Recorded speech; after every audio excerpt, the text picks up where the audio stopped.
Hello. Um, this is the first in a new series of videos and audio material that I'm going to,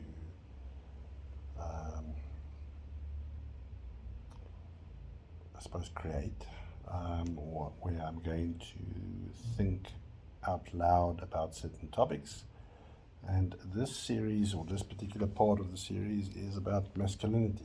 This is also in reaction to some requests that I've had to speak on the topic. So, as with most of these things in the very loaded world that we live in, let me just say all the things that these recordings are not. They are not any absolute knowledge, they are not any final thoughts of my own or anyone else's. They are not meant to be academic conclusions or seen as academic conclusions. These are things that I speak about based on my own sense making, my own imagining, and hopefully to the degree that it links with other great thinkers and other people's thoughts on these matters. Much of what I say about the masculine identity or masculine being will no doubt, on the one hand, be fiercely resisted by many people. That's okay. Again, these are thoughts meant to provoke more thought and hopefully some imagination. These are also ideas that, for all I know, would perfectly fit with ideas of the feminine. But this is not what I'm trying to comment on. If it happens to agree with any ideas about the feminine, that's great. I hope it might be useful in that sense. But this is meant as part of a conversation between myself and other men. So, all right, with that long preamble out of the way, let's get to it.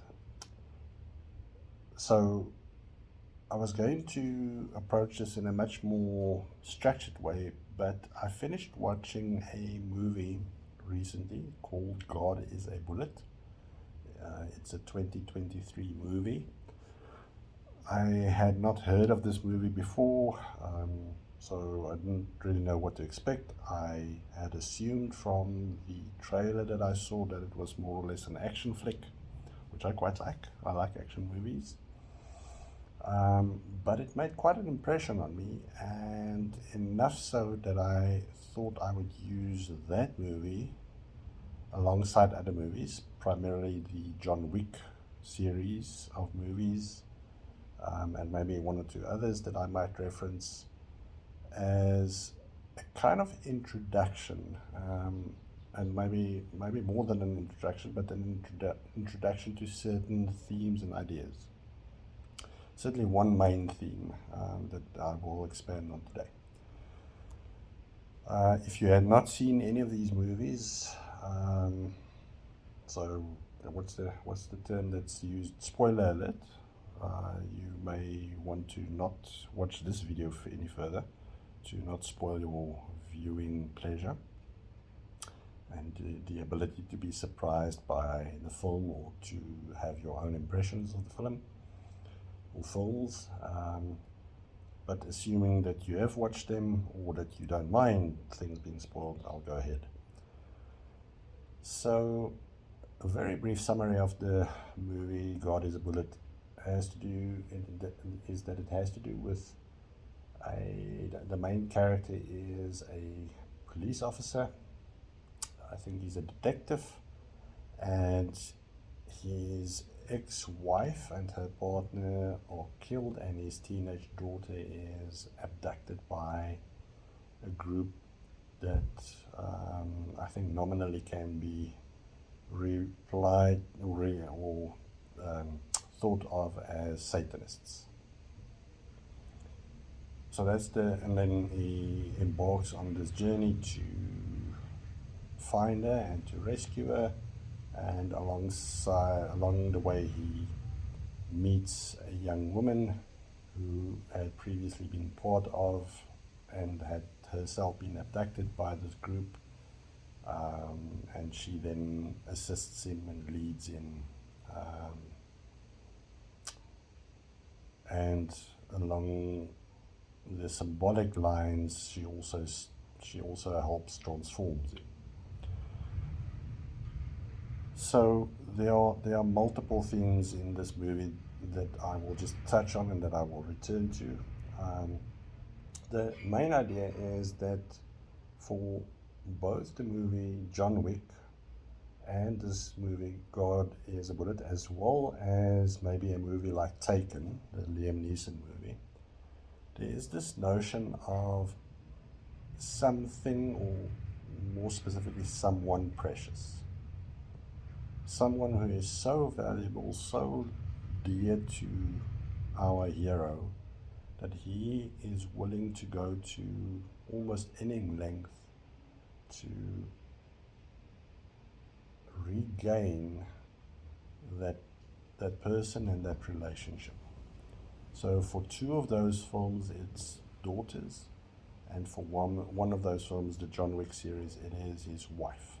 Now, of course, if you have seen the John Wick movies, he does not exactly go on this journey to regain her, but maybe to be able to be sanctified himself enough that he may rejoin her.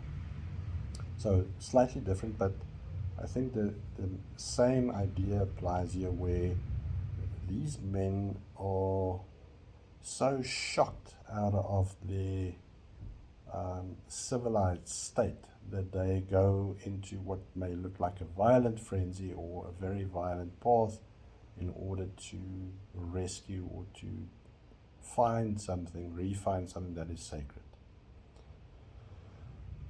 So the first point that I think is quite important is that all three characters start off in a place where they are trying to be or have been very civilized. They are part of a community. They have stepped away from their old violent ways, and they are trying to live life in the right way. John Wick, having been a professional assassin, has managed to extricate himself out of the organization that he was part of. The nominal organization there being what is referred to as the table, the high table. The Liam Neeson character was some form of intelligence operative, and he has now retired, and he's trying to make use of some of the skills he has to provide for himself and for his family, to prove himself to be a stable, reliable character. In God is a Bullet, the main character is, like I said, he's a police officer, so very religious man, very conservative person, not anyone that one would think of as not a valuable member of the community. But then something happens. The structures that they rely on, in a way, fail. They are not protected, or what is sacred to them is not protected by the structures of the society that they have joined, or that they are trying to join. And there's some form of violent intrusion. This notion of violent intrusion, I think, is really important. Again, something that I think we will come back to in a later recording. But there's this thing that is very disruptive. And the thing that is disrupted, is this sacred relationship. It doesn't maybe seem sacred initially, it seems just normal, but in this violent intrusion there is a kind of recognition that there is a great disturbance in the order of things, and some extraordinary measures have to be taken to restore the order. So I think it's quite important, and like I said, I'll return to this in a later recording, but it's quite important to think about this idea of this violent disruption and what that might refer to in the life of men. There are also other very interesting themes. I'll just mention them to bookmark and hopefully again to come back to these. Into the two main films that I speak of, the God is a Bullet and John Wick, there are all kinds of people who assist, but something that struck me in the last John Wick film is main nemesis, on the level of being an assassin, is the gentleman called Kane, and he is blind.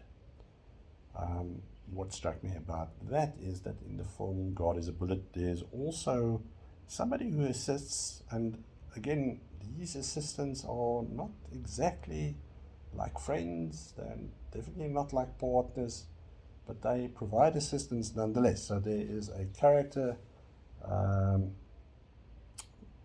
forget the name of the character now,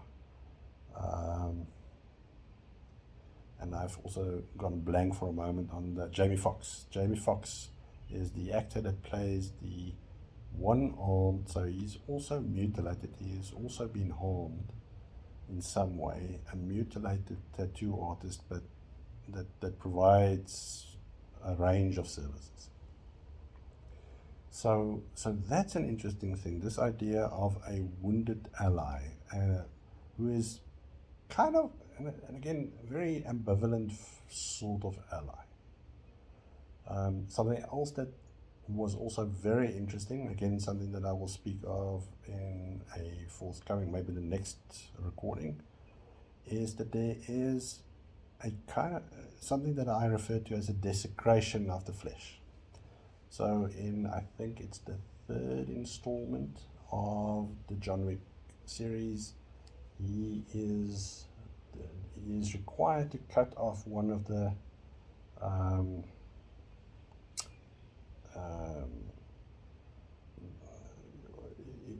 he is required to cut off a finger.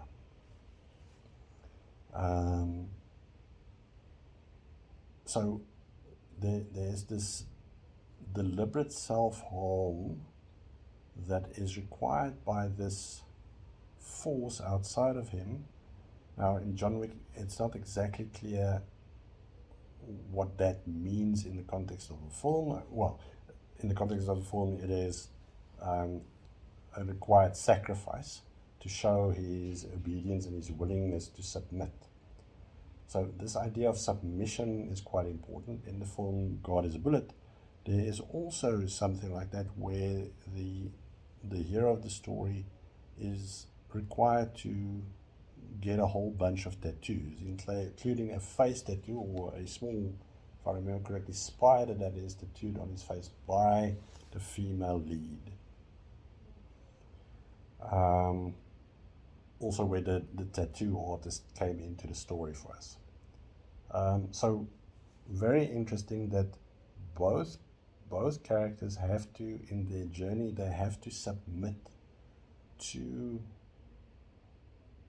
a kind of dark order, a kind of order that requires something that looks like sacrifice, but that is all about submitting in a way that allows them to fit in. But fit into what? So something that from us as the audience perspective is not good, or is definitely requiring our heroes to enter into some part of the world that is destructive, and they may lead to their deaths. So that's an interesting notion there. There are all kinds of imagery. I believe that the makers of the John Wick series were very deliberate in choosing mythological and symbolic themes. I have no insight into what they deliberately chose or selected, or what they were trying to portray. So any remarks I make on the symbolic in the John Wick movies is purely coincidental. But one of the ideas that is also quite interesting is the notion of ascension. This is portrayed very vividly in the final installment of the John Wick movie, where he has to ascend the staircase in front of the Sacred Heart Cathedral.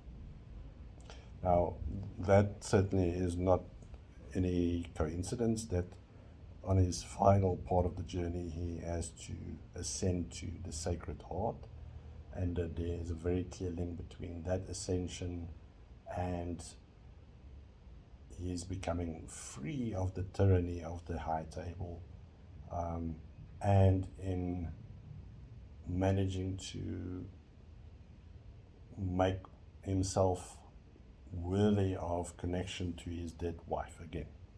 So that's a very interesting thing. That is on the ascension, and after the ascension there is a great battle that takes place between the hero and what I think we could maybe refer to as all kinds of demons. Especially sort of as we counter the idea of the sacred and then something that is not sacred. This theme is also reiterated in the film God is a Bullet, where the final great battle plays out on, I believe these are mine hips, but dunes essentially, slopes and dunes.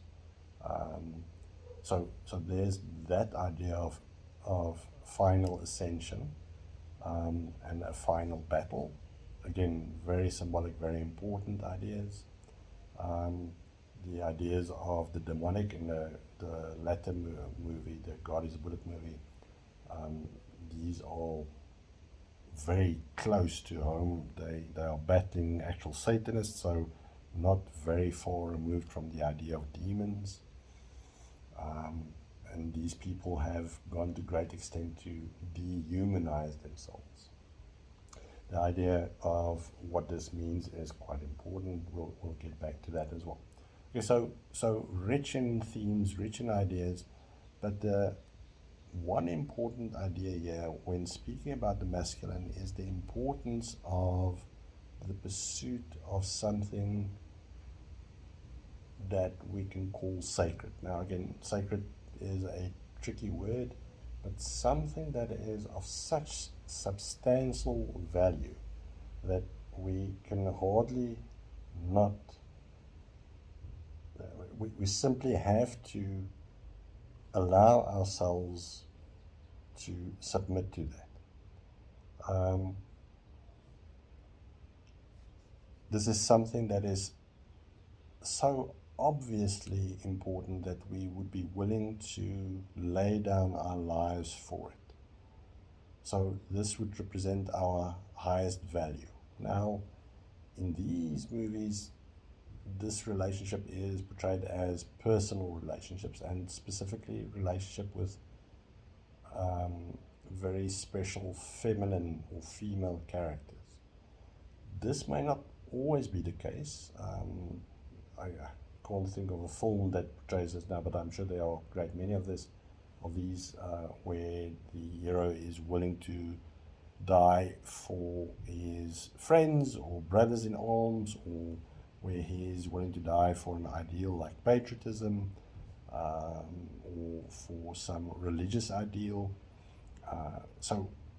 But all of these ideas are similar, where it's about what is important enough. What is important enough for you to, in a sense, lay down your life? And these movies portray this in a very literal sense, but this can also be seen in a figurative sense. So what is important enough that you are willing to devote your life? In other words, to sacrifice your life, to not spend your life on things that are frivolous or fun or easy or pleasant, but something that requires great depth, great sacrifice, great endurance, with the real possibility of the self being lost in the process. So this is the idea in speaking to men.